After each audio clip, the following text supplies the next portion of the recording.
శ్రీమాత్రే నమః. అమ్మ అందరి సమస్యలు తీర్చి అందరి బాగోగులు చూసి మళ్ళీ యథాస్థానానికి వెళ్ళి సేద తీరుతారు. మనకి మళ్ళీ ఏ సమస్య వచ్చినా అమ్మ బయటకు వచ్చి దగ్గరుండి ఆ సమస్య తీర్చి వెళ్తారు.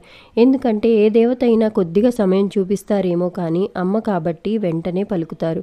నా మనసుకి ఒక్కోసారి ప్రశాంతంగా ఉన్నా అమ్మ ఏదైనా బాధ కలిగిచ్చు, నువ్వు నా దగ్గరే ఉంటావేమో అనేంత ఇష్టం నాకు అమ్మ అంటే. సమస్య రావాలని కోరుకోవడం, అమ్మకి దగ్గర అవ్వాలి అనుకోవడమే. పూజతో మంత్రంతో దగ్గర అవ్వచ్చు అని చిన్న ఆశ అంతే. అమ్మ మీద ప్రేమ పిచ్చి కొన్ని రోజుల్లో వచ్చినది కాదు, కొన్ని సంవత్సరాల ప్రయాణం. కానీ అమ్మ మహిమ నేను మొదలెట్టిన కొన్ని రోజులకే చూశాను. ఒక్కో సంఘటన చెప్పినా ఈ కలియుగంలో నమ్ముతారో లేదో అన్నట్లు ఉంటుంది. ఏ యుగంలో అయినా మనసు పెట్టి కొలిస్తే దేవతలు మనతోనే ఉంటారు. నేను చెప్పే విషయాలంతా నా అనుభవాలు మాత్రమే. ఒక్కరికి అయినా సమస్యలు తీరితే